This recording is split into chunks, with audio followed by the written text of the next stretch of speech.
কলকাতার RG Kar medical college এবং হাসপাতালের ঘটনার পর থেকে বেলাগাম হয়ে পড়েছে সমাজ মাধ্যমের পাতা। ছড়িয়ে পড়ছে মুঠো মুঠো মন গড়া তথ্য। সেই খবর দেখে চরম বিভ্রান্ত সাধারণ মানুষ। ভয়ঙ্কর ঘটনার সত্য উদ্ঘাটনই কেবল নয়, তদন্তকারীদের কঠিন চ্যালেঞ্জের মুখে ফেলে দিয়েছে সমাজ মাধ্যমে বন্যার জলের মতো ছড়িয়ে পড়া ফেক নিউজ বা ভুয়ো খবরও। কলকাতা পুলিশের কমিশনার বিনীত গোয়েল শুরু থেকেই এই দিক নিয়ে দুশ্চিন্তার কথা জানিয়েছিলেন, কিন্তু ফেক নিউজের ছড়িয়ে পড়া কোনো মতেই ঠেকানো যাচ্ছে না। এই প্রেক্ষিতে প্রশ্ন উঠছে, তাহলে কি সুবিচারের দাবি পেছনে চলে গিয়ে সামনে চলে আসছে রাজনীতির মারপ্যাচ? এতে কার লাভ? গত শুক্রবার 9 আগস্ট সকালে আরজিকর হাসপাতালের 4 তলার সেমিনার হল থেকে এক মহিলা চিকিৎসকের দেহ উদ্ধার হয়। তাকে ধর্ষণ করে খুন করা হয়েছে বলে অভিযোগ। সেদিন রাতেই অভিযুক্তকে গ্রেফতার করে পুলিশ। তারপর থেকেই পুরোদমে ভুয়ো খবরকে সত্যি বলে চালানোর প্রয়াসের শুরু। এক নজরে দেখে নেওয়া যাক শুরু থেকে এখনো পর্যন্ত ঠিক কি কি ফেক নিউজ সাড়া ফেলে দেয় এই গোটা ঘটনা প্রবাহে, যেগুলি ইতিমধ্যেই ভুয়ো বলে বিভিন্ন সরকারি সূত্র থেকে জানানো হয়েছে। ভুয়ো খবর 1, মহিলা চিকিৎসকের দেহে 3 জনের সিমেন মিলেছে। সত্যি, পুলিশ বলছে অটোপসি চলাকালীন খালি চোখে কোনো ব্যক্তির পক্ষে 3 জনের সিমেনের পার্থক্য বোঝা অসম্ভব। ভুয়ো খবর 2, মহিলা চিকিৎসকের কলার বোন এবং পেলভিক বোন ভাঙা। সত্যি, ময়না তদন্তের রিপোর্ট বলছে মৃতার কোনো হাড় ভাঙা ছিল না। ভুয়ো খবর 3, মুখ বন্ধ করাতে মৃতার পিতাকে বিপুল পরিমাণ অর্থ দেওয়ার প্রস্তাব পুলিশ কর্মীর। সত্যি, পুলিশ বলছে নির্ভয়া মামলার পর সরকার অর্থাৎ রাজ্য বা কেন্দ্র নির্যাতিতার পরিবারকে অর্থনৈতিক সহায়তা দেবে। নির্যাতনের দ্বারা মৃত্যু, অ্যাসিড হামলা, ধর্ষণ এবং শ্লীলতাহানির ক্ষেত্রেও এই নিয়ম বলবৎ। ভুয়ো খবর 4, কলকাতা পুলিশ ফোন করে নির্যাতিতার পরিবারকে জানায় মেয়ে আত্মহত্যা করেছে। সত্যি, পুলিশ বলছে নির্যাতিতার পরিবার নিশ্চিত করেছে যে কলকাতা পুলিশের তরফ থেকে এমন কোনো ফোন আসেনি। ভুয়ো খবর 5, তৃণমূল বিধায়ক সৌমেন মহাপাত্রর ছেলে এই ঘটনায় জড়িত।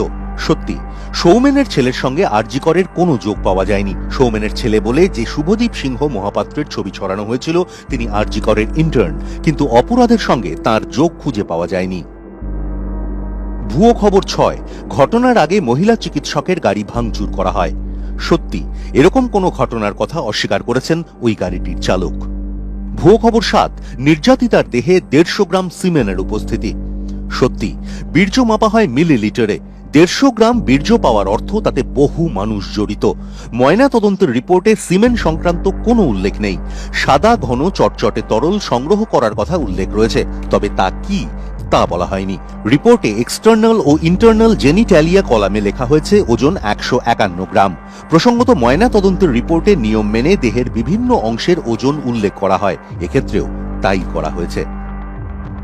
পুলিশ যে ব্যবস্থা নিচ্ছে না তেমন নয়। এই ঘটনায় ভুয়ো তথ্য ছড়ানোর অভিযোগে 2 প্রবীণ চিকিৎসককে তলব করেছিল লালবাজার। সমন পাঠানোর প্রক্রিয়াও চলছে, গ্রেফতারিও হয়েছে।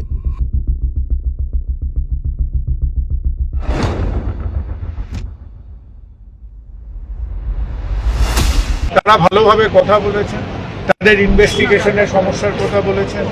তারা এটাও বলেছেন আমাদের কাছে কি বক্তব্য, আপনার কথা অনেক লোকে শোনে। আলাম ঠিক আছে, তাহলে কি করবো? মানে লোকের কানগুলো তো বন্ধ করতে পারবো না। আর that is not a crime. এবার রুমার মঙ্গলে বললাম সেটা কোনো সাইড থেকে হতে পারে। আমি বা সুবর্ণ আমাদের বক্তব্যের মধ্যে আমরা একটা আনফাউন্ডেড ফ্যাকচুয়াল এরর নিয়ে কোনো কথা বলিনি।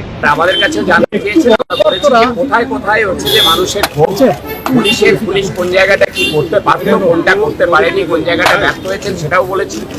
এখন এই আলাপ আলোচনা হয়েছে, আমাদের যে সামনটা সেটা আজকে ডিসমিস করে দিয়েছে পুলিশ, কারণ তার সেরকম কোনো ভিত্তি ছিল না। আর যেটা হচ্ছে যে পুলিশ আমাদের বলেছে যে তারা কলকাতা শহরে শান্তি ফেরাতে চান, আমাদের সাহায্য করছে। প্রসঙ্গত, মেয়েদের রাত দখলের কর্মসূচিতে আরজিকর হাসপাতালে বহিরাগতদের অবাধ ভাঙচুর পর্বের পর হাসপাতাল সংলগ্ন এলাকায় দাঁড়িয়ে নগরপাল দাবি করেছিলেন এই ঘটনা নিয়ে ভুয়ো খবরের ছড়াছড়ির জেরে মানুষ ভরসা হারিয়ে ফেলেছে কলকাতা পুলিশের ওপর থেকে। What has happened here is because of the media, the wrong media campaign, which has been malicious media campaign, which is going as far as Calcutta Police is concerned. What has Calcutta Police not done? I'm angry. I'm extremely angry at what has happened. Why? We have not done anything wrong, and we are, because of this malicious media campaign, Calcutta Police has lost the trust of the people. RG Kar কাণ্ডের পর প্রতিবাদে সরব হয়েছে নাগরিক সমাজ। কর্মক্ষেত্রে মহিলাদের নিরাপত্তার দাবি উঠছে রাজ্য তথা দেশের প্রতিটি প্রান্ত থেকে। দোষীদের ধরার দাবিতে পথে নেমেছে কার্যত পুরো সমাজ। তদন্তের ভার গিয়েছে সিবিআই এর হাতে।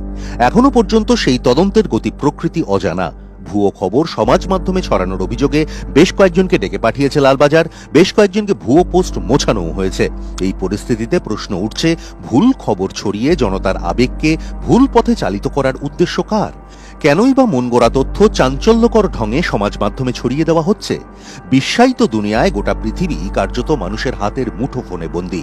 রাস্তার হাল হদিস থেকে শুরু করে আবহাওয়ার খবরাখবর বা সদ্য ঘটা কোনো ঘটনা সম্পর্কে হাতে গরম তথ্য পেতে আমাদের ভরসা সেই ইন্টারনেটই।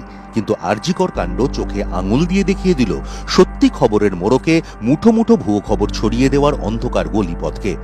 যে আধার গলিতে আলোর রেখা ফেলতে পারে একমাত্র মানুষের সচেতনতাই।